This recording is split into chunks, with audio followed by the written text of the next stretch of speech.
प्यार और सत्कार से कहिए विश्व रूपाय नमः, विश्व रूपाय। आज दिनांक 8 मार्च 2022 को महिला दिवस। सबसे पहले अंतर्राष्ट्रीय महिलाओं को शुभकामनाएं, सभी को प्यार भरा अभिनंदन। उसी के साथ यहाँ पर आए हुए सभी बहनें व बच्चे, सभी महानुभावों को प्यार भरा अभिनंदन व सभी का स्वागत। इसी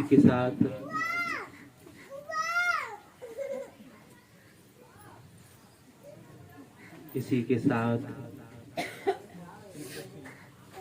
जिन्होंने ये प्रोग्राम रखाया है उनको हार्दिक अभिनंदन। हमारी तरफ से दिव्य तत्वदर्शी जन कल्याण सेवा समिति के सभी पदाधिकारी व सभी कार्यकर्ताओं को अभिनंदन, जिन्होंने आज हमारी बहनों व बच्चों के लिए निःशुल्क सिलाई सेंटर का शुभारंभ किया है। बड़े हर्ष की बात है, जो सामाजिक हित के लिए जिन्होंने आगे अपने पैर उठाए हैं। मान भावों, आज का दिन राष्ट्रीय महिला दिवस है। महिलाओं को सशक्त बनाने के लिए आज का दिन मनाया जाता है। आज के दिन महिलाओं में उस शक्ति का प्रभाव होता है जिस शक्ति से वो अपने जीवन से जुड़ी हर कड़ी के बारे में निर्णय लेने की शक्ति पाती हैं और समाज में, परिवार में भली प्रकार से रह पाती हैं। सशक्तिकरण का मतलब ही ये है कि हम सब मिलके अपनी बहनों को, माताओं को, सबको अपने निजी अधिकार प्राप्त करने के लिए सक्षम बनाए। इसी को सशक्तिकरण कहते हैं। हम देखें हमारे समाज में महिलाओं के लिए पीछे ही से ऊंच नीच की भावना रखी गई। आज भी कुछ देखने के लिए मिलती हैं। हमारी बहनें अभी खड़ी थीं, कुर्सी पे नहीं बैठ रही थी, सबका सम्मान कर रही थी। ऐसे सम्मानजनक बहनों को भी बराबरी का दर्जा पीछे नहीं दिया गया। हम देखते हैं थोड़े समय पहले हमारी बहनों को, बच्चियों को शिक्षा का कोई अधिकार नहीं था, शिक्षा प्राप्त नहीं कर सकती। नौकरी का कोई अधिकार नहीं था, नौकरी नहीं कर सकती। वोट का कोई अधिकार नहीं था, वोट नहीं डाल सकती। हर समय से ज़्यादातर हम बहनों के बारे में, माताओं के बारे में ऊंच नीच की भावनाएं प्रकट करते रहते हैं। पीछे देखें, हमारी बहनें शिक्षा नहीं ले सकती थी, पुरुष भी नहीं ले सकते थे। अब पीछे रमाबाई जी को लें, जिन्होंने समाज में महिलाओं के लिए भरसक प्रयास किया, उनके उत्थान के लिए सब कुछ किया। उसी के साथ हम विचार करें माता सावित्रीबाई फुले, जिनको कहा जाए देश की प्रथम शिक्षिका थी, जिन्होंने माताओं के लिए, बहनों के लिए अपने कदम आगे बढ़ाए और उन्होंने पाठशाला खोली, उसमें शिक्षा प्रदान कराने के लिए जाती थी। उनके ऊपर समाज ने इतने अत्याचार किए, जब वो शिक्षा को देने जाती थी तब उनके ऊपर कीचड़ लोग डाल देते थे। फिर उसके बाद वो 2 साड़ी लेके जाने लगी, जो एक साड़ी खराब हो जाती थी तो विद्यालय में जाके दूसरी साड़ी बदल लेती थी। इतनी मुसीबत उठाने के बाद भी माता सावित्रीबाई फुले ने माँ बहनों को शिक्षा देने से कदम पीछे नहीं हटाया, सामाजिक उत्थान किया, माता बहनों को वहाँ से शिक्षा दिलाने का कार्य किया। क्या हमारी बहनें, बच्चे व माताएं ये समझती हैं, जानती हैं हमारे लिए किसने क्या किया? उनका हम नाम भी नहीं लेते हैं, उन्हें हम नहीं जानते हैं। हम याद करें जिन्होंने हमारे साथ सब कुछ किया, पूरा जीवन व्यतीत किया। इतना ही नहीं, उसके बाद उनके घर वालों ने भी उनका त्याग कर दिया, निकाल दिया। निकलने के बाद भी, घर छोड़ने के बाद भी उन्होंने कई पाठशालाएं खोली। माता सावित्रीबाई फुले भी अनपढ़ थी। शादी होने के बाद ज्योतिबा फुले के साथ उनका विवाह हुआ।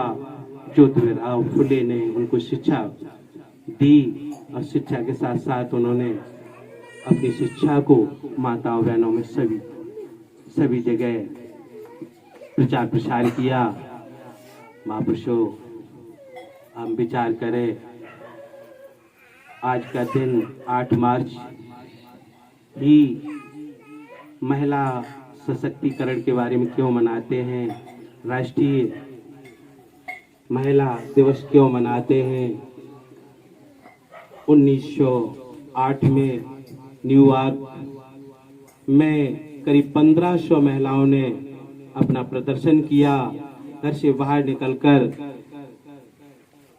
अपनी आवाज उठाई। उन्होंने मांग की,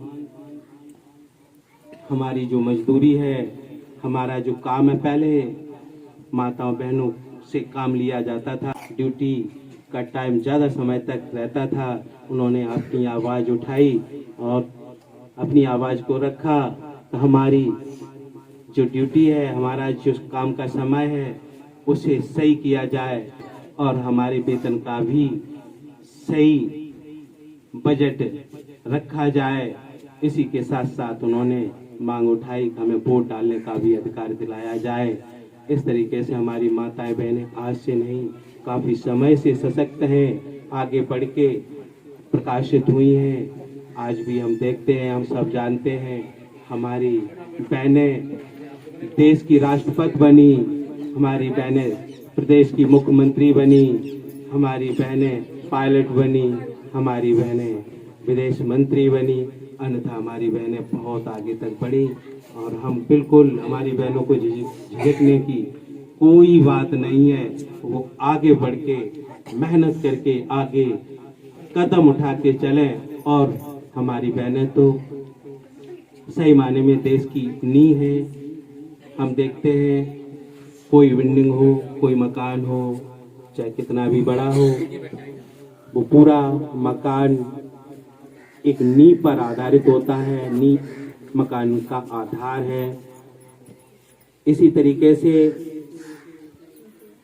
हमारी महिलाएं देश की नींव है, क्योंकि जब महिलाएं शिक्षित होंगी, हर कार्य में आगे होगी, हर समझ होगी, तो हमारी महिलाएं अपने बच्चों को भी शिक्षा देंगी और उन्हें सशक्त बनाएंगी। क्योंकि बच्चों की प्रथम पाठशाला माँ होती है। माँ जैसे विचारों को बच्चों में डालती है, वैसे ही आधार पे बच्चे चलते हैं। बच्चे तो एक कोरा कागज होते हैं, जैसा लिख दिया वही लिख जाता है। इसी तरीके से देश की हमारी माताएं बहनें नींव हैं, इन्हें सशक्त बनाना, जिस देश को आगे बढ़ाना चाहें, उस देश की पहले माताएं बहनों को सशक्त बनाएं, शिक्षित बनाएं, आगे बढ़ाएं, तभी वो देश आगे बढ़ सकता है। इसी उपलक्ष्य में जो यहाँ दिव्य तत्वदर्शी जन कल्याण सेवा समिति के कार्यकर्ता हैं, वो बताए हुए नियमों पर चल के, उनके पद चिन्हों पर चल के अपना कार्य कर रहे हैं और माताओं बहनों को आगे बढ़ाने की कोशिश कर रहे हैं। धन्य है वो सब जो बहनों को शिक्षा सिलाई की देने जा रहे हैं। निःशुल्क शिक्षा प्रशिक्षण आज रखा है राष्ट्रीय महिला दिवस पर। वो सब बड़े महान हैं। आप बहनें भी, बच्चियां भी सब बड़ी महान हैं जो आज आगे बढ़ने के लिए तैयार हैं और देश को आगे की तरफ ले जाने के लिए, महान बनाने के लिए अपने प्रयास में कोई कसर नहीं छोड़ेंगी। हम सब यही शपथ लें कि जिस काम को करेंगे भली प्रकार करेंगे और इसमें कोई ढिलाई नहीं बरतेंगे। इन शब्दों के साथ प्यार और सत्कार से कहिए विश्व रूपाय नमः, विश्व रूपाय नमः।